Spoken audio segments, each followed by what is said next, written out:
that the province has to offer. In today's episode, we will shift our focus to the automotive sector, a sector that has come to a standstill due to the global pandemic coronavirus. And according to Service, the automotive sector is facing revenue shortfalls. Let's take a look at what it means for the province. The South African car industry hard at work. This is the production line at Roslyn car plant near Pretoria, a so-called motor hub where components and cars are churned out every day. Car making is an important part of the South African economy. In 2019, the automotive sector contributed 6.9% to South Africa's GDP, 4.4% from manufacturing. South Africa exports vehicles and components to more than 155 international markets. Statistics show a 10% increase of new vehicle exports for 2019. Along the northern corridor, Gauteng has the largest concentration of automotive manufacturing with 3 original equipment manufacturers, or OEMs, and approximately 40% of the South African automotive components industry. According to the GGDA, the Automotive Industry Development Centre is at the forefront of innovation. It has an incubation facility, the first Gauteng Automotive Learning Centre, and an automotive enterprise hub. The idea is to train people to help the industry grow. OEMs like BMW South Africa have built the 3 Series since 1994 in Roslyn. BMW South Africa has since then announced its 6 billion rand investment in 2016 for a new body shop next to the existing plant. A sign of growth, and BMW is not the only one. It's a fantastic opportunity not only for Nissan in South Africa and Africa, but I think also for South Africa. So the investment in total is 3 billion rand, and it'll be for the Navara, which will go into full production. And amongst those investments, or the benefits, is that we will be creating a total of 1,200 jobs, 400 directly in this plant, another 800 in the value chain. To supply the new Navara. In addition to that, we will launch at about 38% local content and very quickly get up to 48%, with obviously our aspirations get close to the 60% targets. When Ford started this process in producing the Ranger locally, there was quite a gentle ramp up, so starting from 10 vehicles a day, going to 20 vehicles a day, to 30, to 50, to 100. And during that process, we were replicating exactly what was happening within the Ford plant, because the bulk of the components that we have within the facility are supplied jet into Ford, onto the production line. And with the introduction of the 3 billion rand investment and the 1,200 jobs that they indicated, they are now going on a 3-shift scenario. Meaning that as an incubation center, in order to support the volume that's being produced at Ford, we also have to go on a 3-shift scenario. So the direct implication on the facility is that we have to upscale our headcount to ensure that we recruit a 3rd shift, but also to ensure that the equipment that we have within the facility is sufficient to provide and produce the additional components required for the 3rd shift that Ford are introducing. The incubation centres look at a joint venture between a BEE company and an existing Tier 1 company, a company that manufactures and supplies components to OEMs. The incubation centre trains these entrepreneurs and then relies on a technical partner to upskill them in a particular component. Nissan saw the opportunity to provide jobs and also to get suppliers into the automotive industry. It's very difficult for a supplier to get into the automotive industry, given all the guarantees that you have to have globally. You have to be able to manage a recall, and that's predominantly the reason why we've gone into developing these incubation hubs, so that we give people the opportunity to become familiar with supplying into the automotive industry, so that they can actually take up an active role. Another part of AIDC, the learning centres, develop artisan skills. These centres in time formed a partnership between the centres and OEMs to help enhance trade and artisan development. We have partnered with a lot of the OEMs that basically supply us with some of the parts and components. So what the OEMs does is, with all of the components that they actually have that's defective, we acquire these units and we would put it onto these work stands when we do our preparation training with the guys to say, this is what will actually be happening in reality with the vehicle.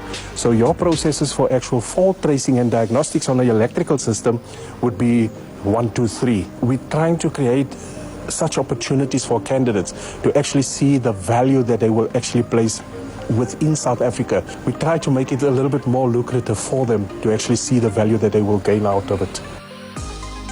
With more vehicles on our roads, demand for servicing increased. The Enterprise Hub in Winterveld assists SMEs in townships to fill this gap in the market. As the flagship project, these enterprise hubs address skills shortages and socio-economic challenges.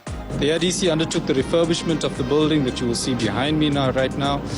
We did spend in the order of about 4 million rand in the refurbishment of the facility and extending it in order to make it suitable to be an automotive hub, looking at panel beating and spray painting.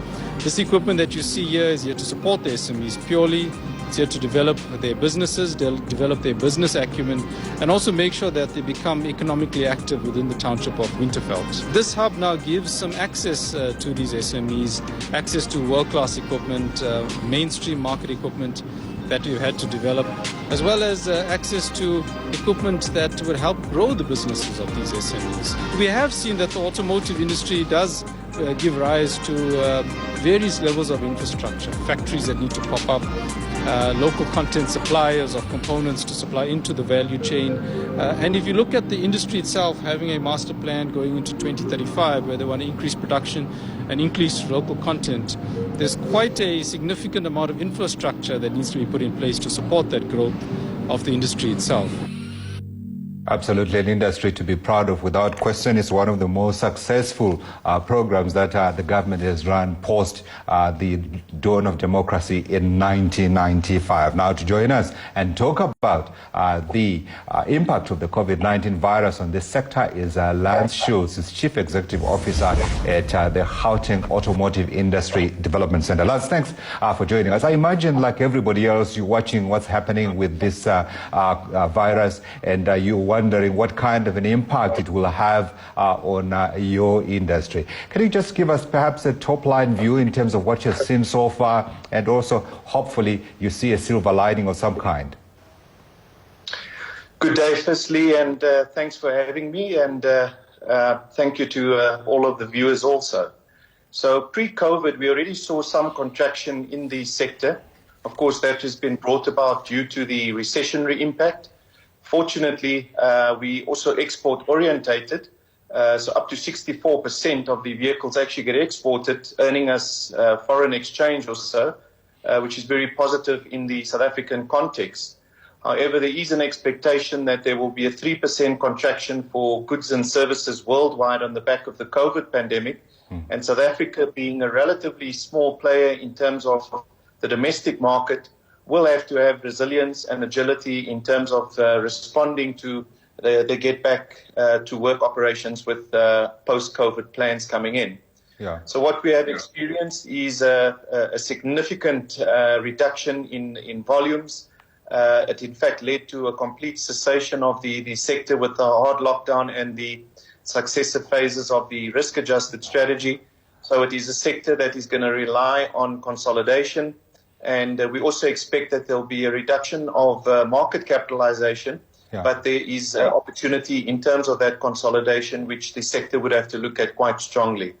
Absolutely, 100%. Does anyone come knocking on your door and saying, sir, we are under stress here and we need to relook our plans? And also, I want to know from your perspective if you have had to rethink some of your original plans.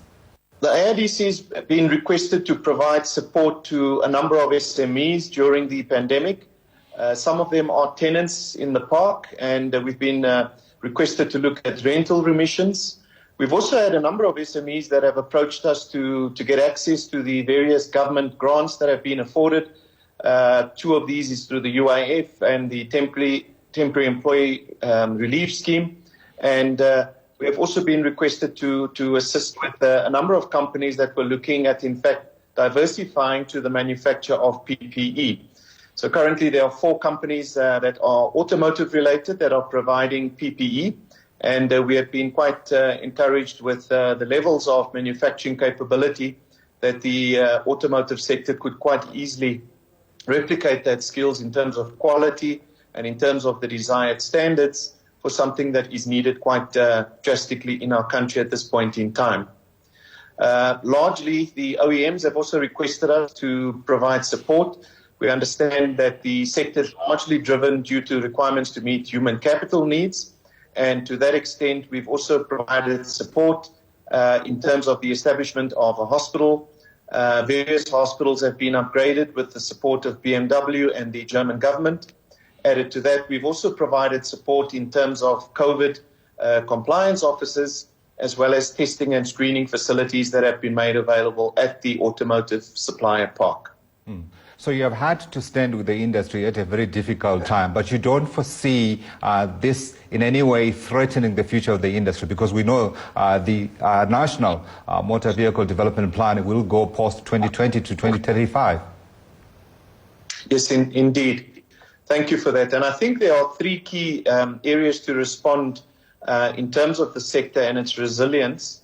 The first is liquidity. I think we would have to ensure that sufficient liquidity is provided to stimulate these companies in terms of getting back into their modes of operation and to service their manufacturing requirements. The second aspect to that, I believe, would be employee well-being.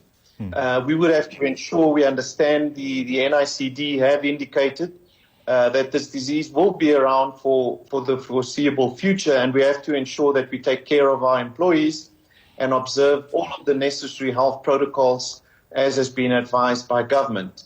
That for us is very important and is a not negotiable standard that has been adopted. Yeah. The third aspect to that is to ensure what I would refer to as a fast-track plan, to ensure that we can get back to our manufacturing volumes pre-COVID. And in fact, the South African Automotive Master Plan is centered around getting our manufacturing ramped up to 1 million units of production. We would have to ensure that we very quickly get to that levels, which of course has got the significant multiplier effect. I would just like to echo as well that we've got 120,000 people within the automotive sector and a significant multiplier. So this is a sector that has got a huge number of people that derive benefit, and we have to ensure that we provide for their livelihoods as well. Let's leave it there for today. That's Lance Schultz, Chief Executive Officer at the Gauteng Automotive Industry Development Centre, joining us to chat about a key sector for South Africa's manufacturing, without doubt supporting thousands and thousands of jobs.